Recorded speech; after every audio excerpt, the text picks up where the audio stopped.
You don't want to miss a minute with me, do you? It's like, as long as I'm talking, you want to be recording, just in case. Yeah. Just in case. Yeah. That's how the magic happens. Yeah, but it's not how the Mustard and Boaty show works. No, but you're in charge of that. Yeah, I know. So, shall we do that then? Yeah. I'll put this back on now. Oh, we're going into a cold spell. Yeah, as soon as you get a cloud on its way overhead, you know it's going to cool down very, very quickly. Indeed. Rapidly is another word for quickly, isn't it? It is, yeah. Yeah.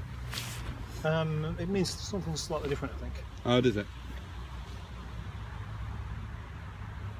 Yeah, hasn't it got something to do with acceleration as well? It possibly. Oh, you're going to be talking about a blue whale falling off a chair again, aren't you? Oh, hey, hang on, there's a point. That's another conversation we had last week that we didn't record, that possibly our friend Dick Dastardly would have helped you be corrected. Would have broken the internet, that conversation would have. Internets don't get broken that easily. Basically, we had a conversation where I posed the simple question: name the animal that you can hurl from any distance. Well, actually, the conversation started with trying to remember the mathematical equation for acceleration of an object free falling, and Mustard, for some reason, kept trotting out some version of Pythagoras' theorem, or Newton's law of Einstein, or something. And then I asked the question. I just remembered that I happened to know the name of an animal that could never die from falling and hitting the ground. He's having a conversation all with himself. And it somehow led to Mustard talking about what would happen if a blue whale fell off a chair onto a hard surface. Yeah, we know what would happen. It would splatter. Depends how big the chair is. No, not really. No, In fact, if it was on a chair, it would probably not work at all. Well, it would break the chair and the splinters would go into its body and there'd be whale bits all over the place without a great deal of effort. I think the body would probably withstand a splinter. But I was thinking that given the size of a chair and given the size of a blue whale, I'll come back in a minute. Then if you put the blue whale on the chair, I would say that the vast majority of the blue whale would still be on the ground. Yeah. It would be like laying my penis over a toothpick. There would be an element of my penis that was on the toothpick, but the majority of my penis, such as it is, would just be on the surface upon which the toothpick lay. Yep, I know what you're saying. So it is. What I'm thinking more about is not the actual chair, but the distance of the chair to the floor. I reckon a blue whale could withstand being dropped 3 feet with no damage to it whatsoever. Well, remember that the... I could be dropped 3 feet with no damage whatsoever. Yeah, but you're not a blue whale, are you? No, I'm not. If you was to be dropped 3 feet, depending on what kind of part of your body you landed on, you would most definitely suffer some damage. From 3 feet? Yeah. No, I wouldn't. Yes, you would. No, I wouldn't. Right, if you dropped 3 feet onto your elbow like that, Yeah. you'd break something. Yeah, but I wouldn't drop onto my elbow, would I? I'd just jump down onto my feet. Be like jumping off a wall when you're a kid. What a redundant conversation this is. I'm just saying. But just saying. And if you wanted that's to, fine. As long as you're just saying, that will do for me. And if you wanted to ensure there was no damage to the blue whale, you could simply strap a cat to it with a slice of buttered toast strapped to the cat. Yes, the cheapest perpetual motion machine ever. Yeah. Yes. The cat might not be entirely unscathed from the encounter.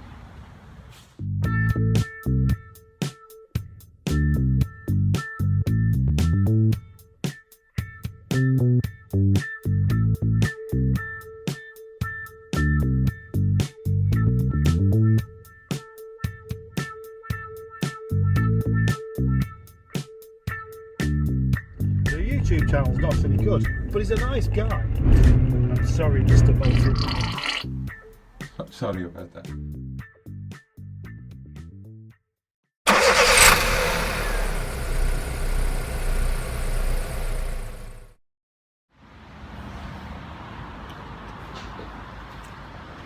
Yeah, just give me a minute, I'll sort this out. I'm going to move it around a bit more freely then.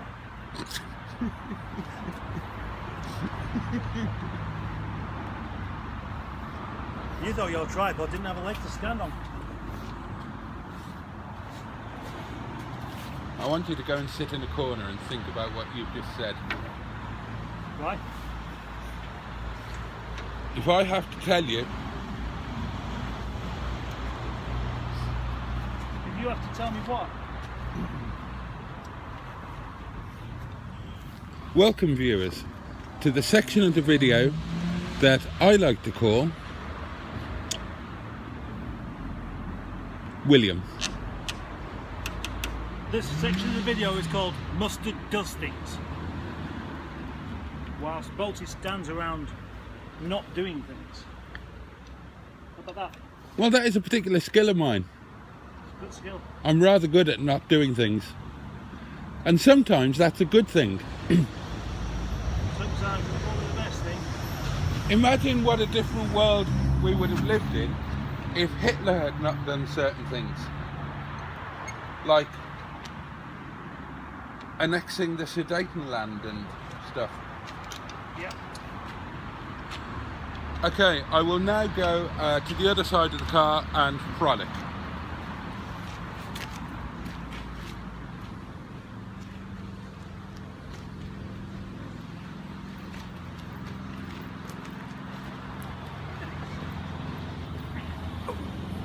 Oh.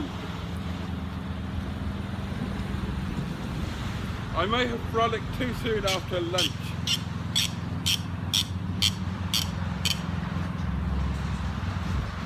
Frolic.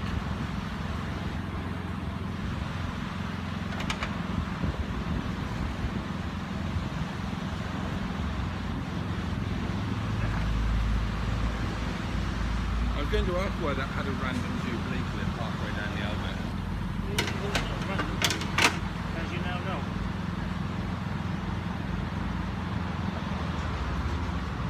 What's the point of that pipe? What's the point in you asking about that pipe if you're not going to listen? Yeah. So what? Hang on, I think I know the point of that pipe. Yeah? Is that an air conditioning pipe? No. No. It does go to the air conditioning unit. No.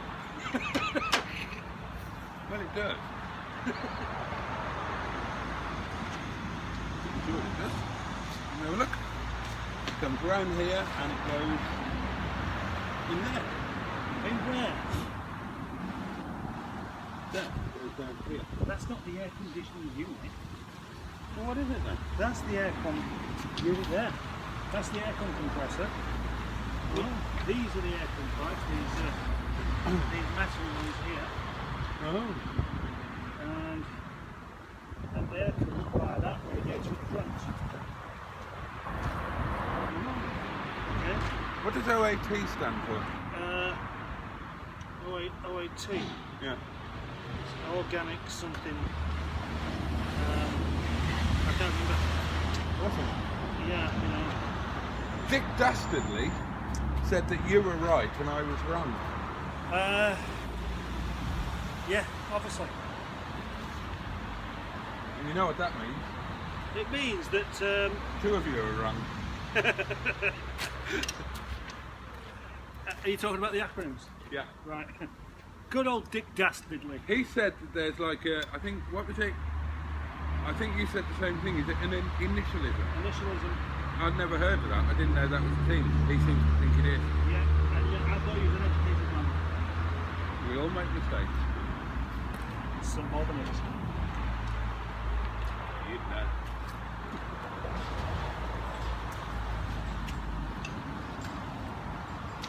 I thought that I was mistaken. I was wrong. I thought I was mistaken. I was wrong. Oh, I thought I was mistaken. I thought I was mistaken. I thought I was mistaken. I was wrong. Tits.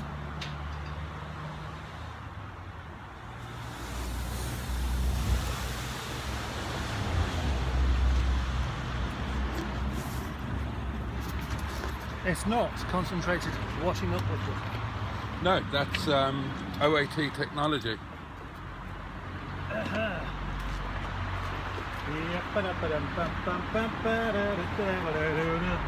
you find the word tits offensive? No. Yeah. Slightly. Why? It seems too coarse. Whereas titties seems acceptable. Titties. Yeah. Should we see this at start? Why wouldn't it? It did before. Yeah, I know, but whether the battery's got enough. Oh, right, okay. Well, this is a moment of jeopardy, viewers. What we've got here is a Schrodinger's Rover 45, because it has the potential to start and the potential not to start, and we don't know which. Well, as long as it has the battery. That's not the point. It is. Now, what do you think in your heart of hearts? Do you think it's going to start? Yeah. I wasn't talking to you. It's not going to start unless that alarm turns off.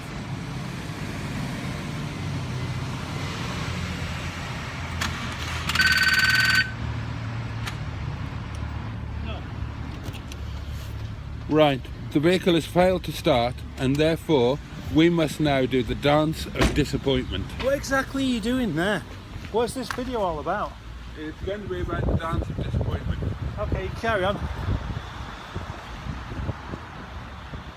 Oh dear, I'm disappointed. Oh dear, I'm disappointed.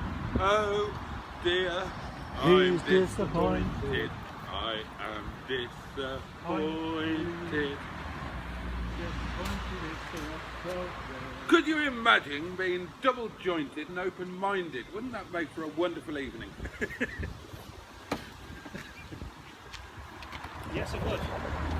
You should connect the other end of those leads to a battery. Battery. Where is the set battery? It's inside. Don't forget it's in a second. I will fetch it for you. Oh, this will be good. His battery is rather heavy, and he doesn't really do carrying heavy stuff around. So let's see what he makes of it. Don't drop it. Oh, good thinking. It's got two handles on there for a reason. Can you think of what that reason might be? Yes. Yeah. So you've got a spare in case one breaks. No, because you used both to stop the other one from breaking.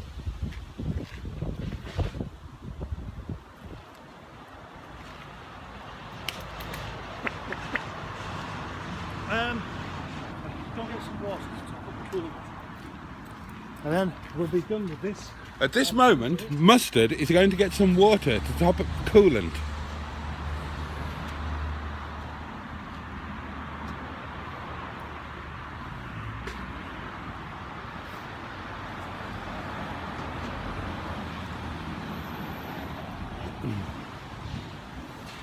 Mustard appears not to have any water. He appears to have an empty container.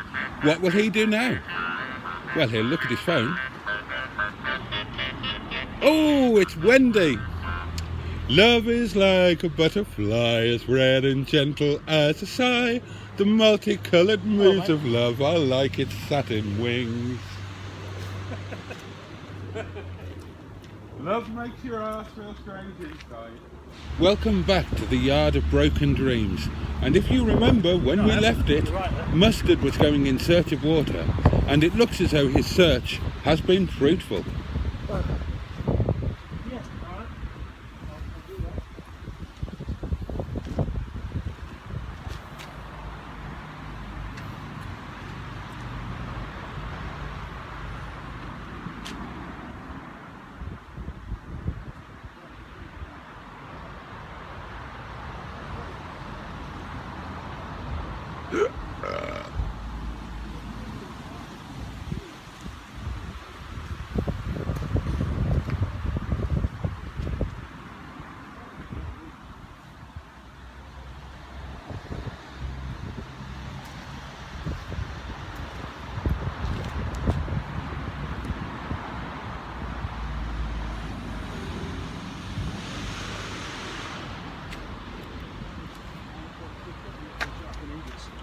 Of course, the question is, having acquired the water, what is he going to do with it? We'll just have to wait and see.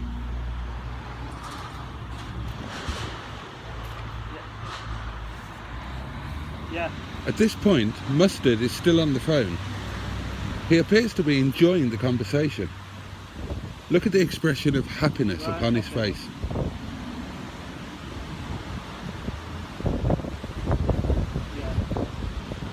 As he stands there being gently ruffled by the probing wind, Mustard is a picture of concentration.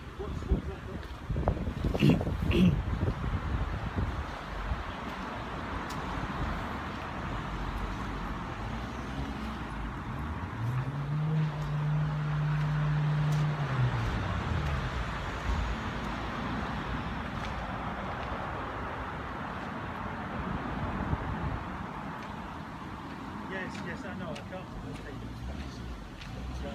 Yeah. Well, I'll tell you what. Let me see what. I'll give you a shout later on. Ladies and gentlemen, welcome to a new feature in the videos, which I'm going to call Poking Mustard with a Stick. Yeah. Yes, of course, yeah.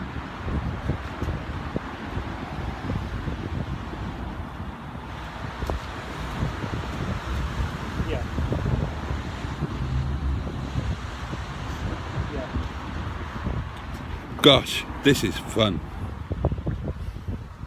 I've got loads of those anyway, so I'm not really going to worry too much about those. And we're not going to worry either, are we, I'll viewers? give you a shout later. Alright, bud. Bye-bye. It looks as if there's going to be a second attempt to start the car, which proves to be equally unsuccessful.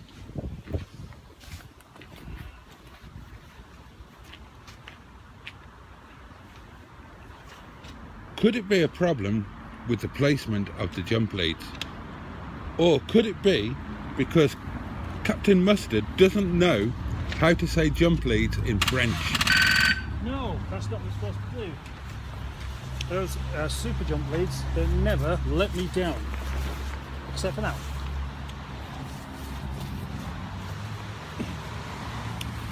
Clearly determined, the captain strips off, ready to get to the bottom of this pernickety problem.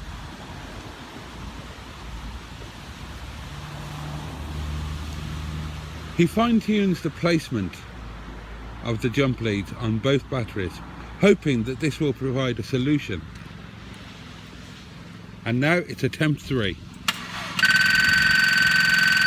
And again, 4, 5, 6, attempt 7, attempt 8, 9, and we're into double figures.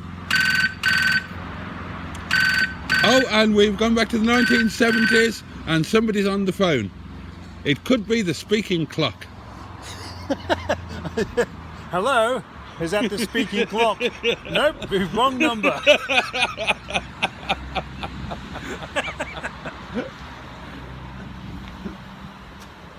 We're not making a very good connection here for some reason. And I think it's down to our different personalities and the fact that we're both straight men. Neither of us particularly want to indulge in any element of gayery. Gayery. It's not making a connection. Captain Mustard has diagnosed the problem as being a connection is not being made. My jump leads need a bit more fixing than I reckon. That's got to be the solution. Why do you keep walking around with that stick? It's a new feature, poking mustard with a stick. Oh, that's what that was about. Yeah? Yeah, it was certainly encouraging. Yeah. Now, I suspect that what the problem is quite simply that the slave battery has gone flat. No. But Mustard has dismissed this as a possibility. I'm going to try. He has sneered at my idea.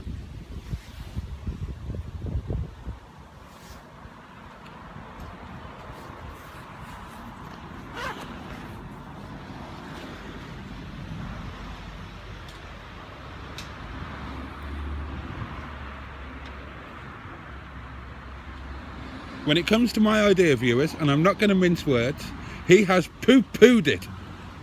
Very, very weak jump leads, but... Oh, so this is your idea. The big strong ones haven't worked, so we'll try replacing them with a crappy weak one. Yeah. Something like that. But there's a bit more to it than meets the eye. This has got failure written all over it. Oh, shit. Not literally, I'm speaking metaphorically.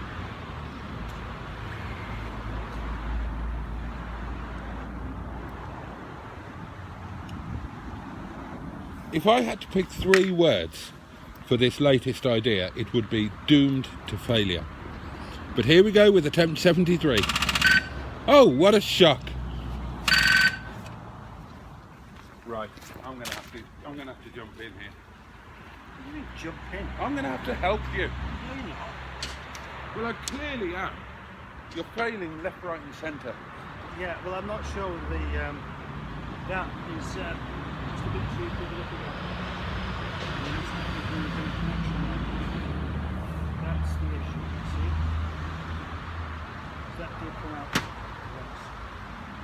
We'll just connect to the positive terminal, lift your finger and touch it. Or put a thing on it. I reckon that battery's good. It's not.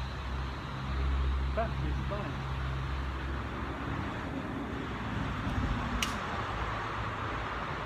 Hey, I tell you what I have got. I've got a boost. Where's your super duper starter Yeah, thing? I've got that. I forgot about that, didn't I? Just one more go with that. Oh, here we go. Attempt 112. Oh, bugger me! Not literally, viewers.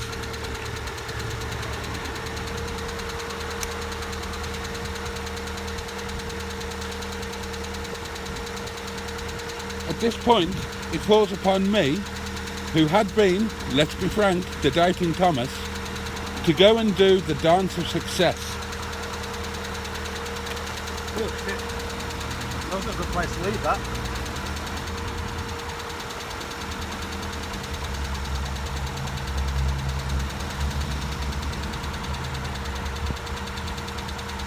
That was in your honour. Was it? Yeah, that was the dance of success. That sounds a bit tacky.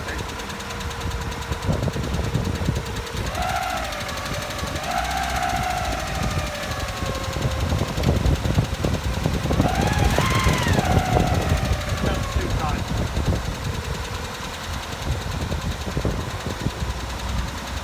I don't see how it will help, but... Not that one. Oh.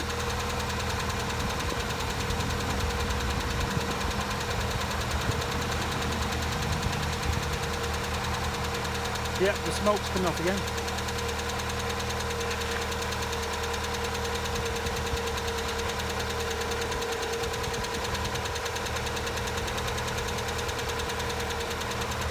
Put your head back in there again. What's it smell like?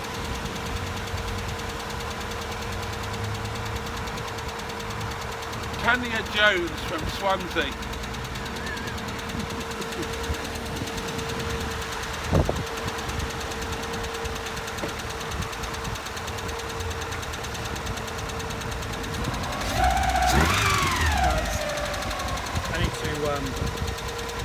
I need to slacken that belt a bit.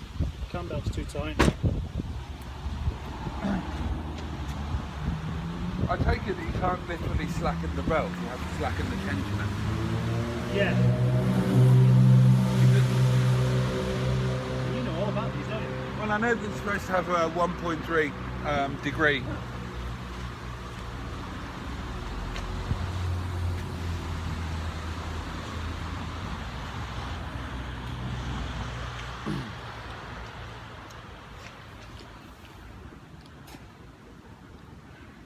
You know what? Okay, this has largely been successful, but the slight problem that we have at the moment is that the belt may be slightly too tight, and I'm sure that you, like me, will have done your belt up using the normal notch, but then without realising it become quite significantly fatter. And this will cause some discomfort and a change to the note of your voice. And it's exactly the same with the car engine. Is this the video for the week? You doing this? Apparently. It's going to be my video for the week. Let's hope it's good. Right. Try that again.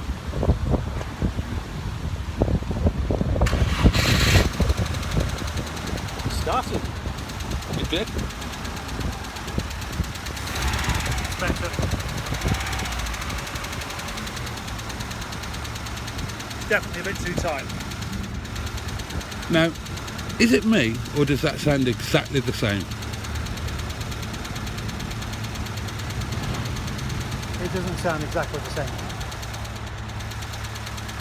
3, 2, 1.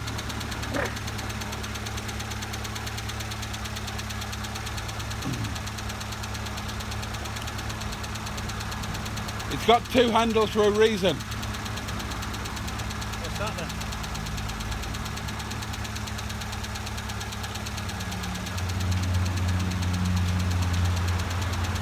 We're going to do a sit down in a minute then. Okay.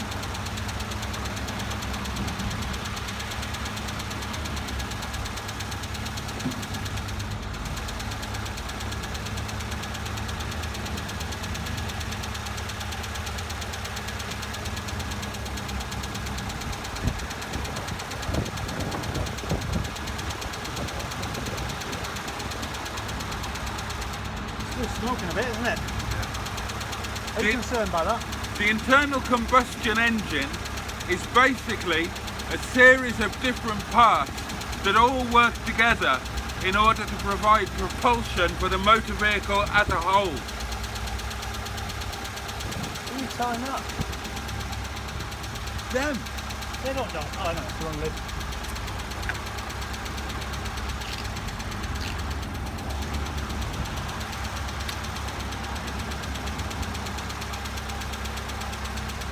Okay. Time for a little drive. Okay. What else I need to do?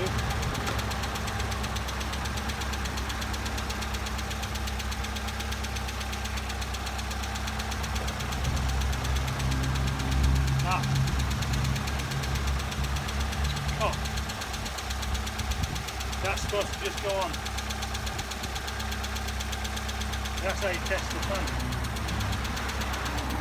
Or is it the one underneath? No, it's that one.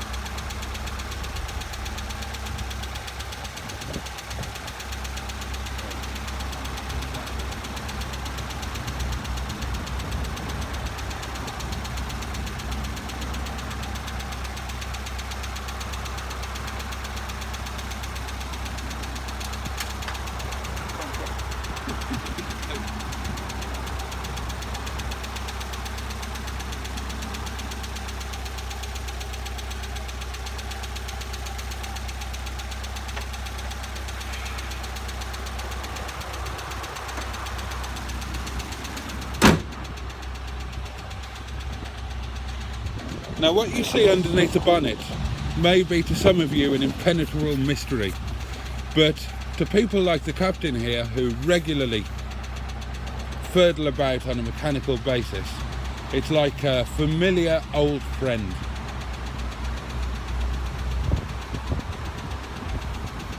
I wish it was. Further. Now you might well wonder, why have the engine at the front of the car? Well, there are a number of reasons, none of which I know.